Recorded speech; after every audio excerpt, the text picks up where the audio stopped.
क्या आपने कभी सोचा है कि कुछ लोग जिंदगी की मुश्किलात को इतनी गैर मामूली ताकत और वक़ार के साथ कैसे झेल लेते हैं? आज हम इस ताकतवर हकीकत को सामने लाएंगे जो आपके अपने चैलेंजेस का सामना करने का अंदाज बदल सकती है। हम दाऊद की जिंदगी के एक दिलचस्प दौर में झांकने जा रहे हैं जो उनकी हैरत अंगेज फतूहात के पीछे छुपे राज को जाहिर करता है, ज़ाती इबादत और अवामी कामयाबी के दरमियान तल्लुक।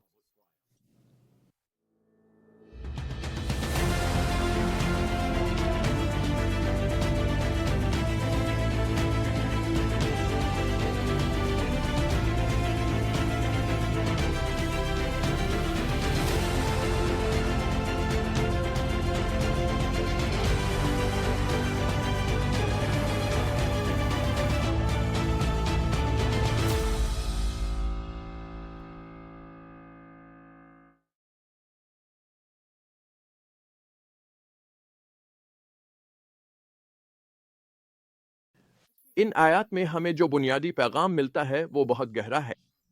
हमारी अवामी कामयाबियां हमारी ज़ाती ईमान में गहराई से जड़ी हुई हैं।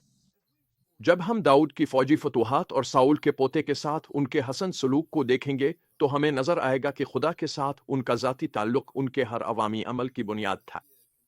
आइए दाऊद की शानदार फतूहात से आगाज करें। इतान मुक़द्दस हमें बताती है कि दाऊद ने फ़लस्तीनियों, मोआबियों और दीगर ताकतवर सल्तनतों को शिकस्त दी।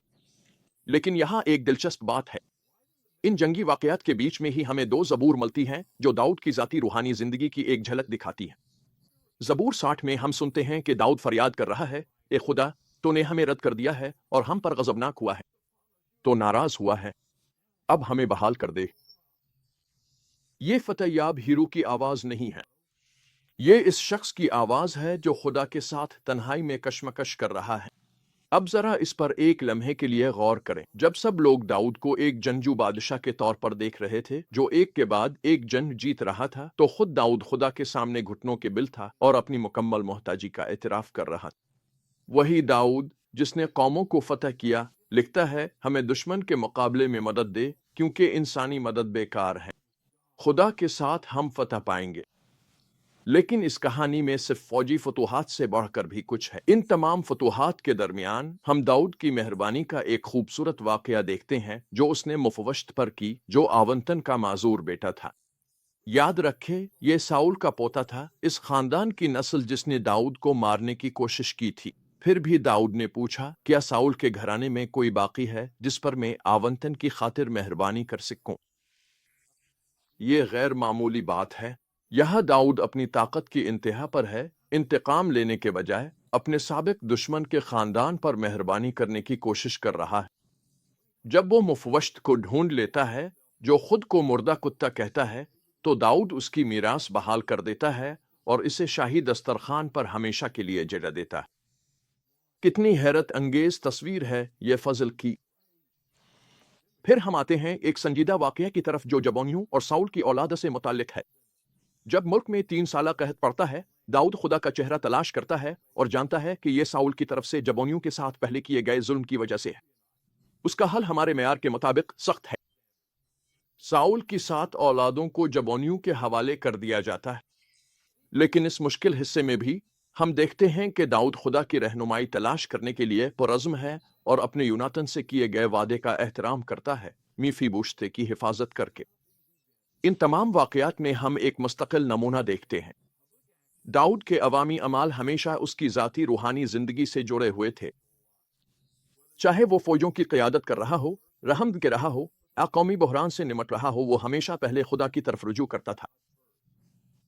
ये बात ज़बूर 146 में खूबसूरती से बयान हुई है, जो हमें याद दिलाती है कि हमें शहजादों पर नहीं बल्कि खुदावंद पर भरोसा करना चाहिए, जो मजलूमों का हक कायम करता है और भूखों को खाना देता है।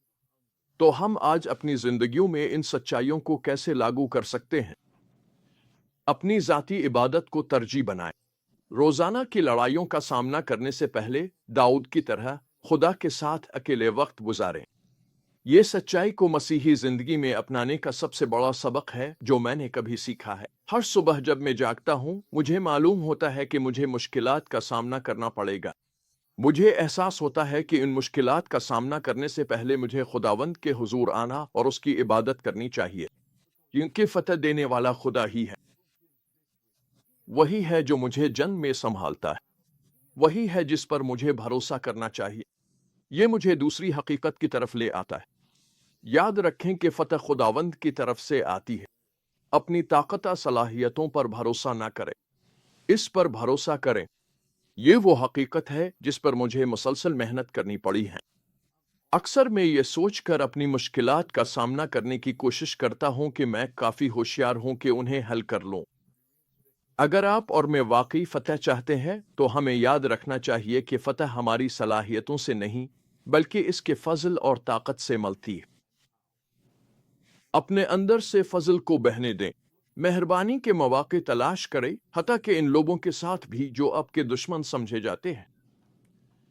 और हर हालत में, खास तौर पर बहरान या मुश्किल फैसलों के वक्त, खुदा की रहनुमाई तलाश करें। अपनी कामयाबियों में आजिज रहें, यह तस्लीम करते हुए कि फतह देने वाला खुदा ही है। और आज के इख्तिताम पर मैं चाहता हूं कि आप इन मुश्किलात के बारे में सोचें जिनका आप इस वक्त सामना कर रहे हैं। शायद ये कोई मुश्किल रिश्ता हो, काम की जगह पर कोई कठिन सूरत हाल हो, या कोई जाती जिदोजहद हो जो आपको बहुत भारी लग रही हो। दाऊद की मिसाल को याद रखें। खुदा के साथ आपका जाती वक्त सिर्फ एक मजहबी रस्म नहीं है, ये आपकी जिंदगी की हर कामयाबी की बुनियाद है। वही खुदा जिसने दाऊद को उसकी लड़ाइयों में फतह दी, आज आपके साथ है। वो आपको दावत दे रहा है कि आप इस पर भरोसा करें, तन्हाई में इसकी इबादत करें और देखें कि वो आपके ज़ाती ईमान को किस तरह अवामी कामयाबी में बदलता है। क्या आप आज इस दावत को कबूल करेंगे?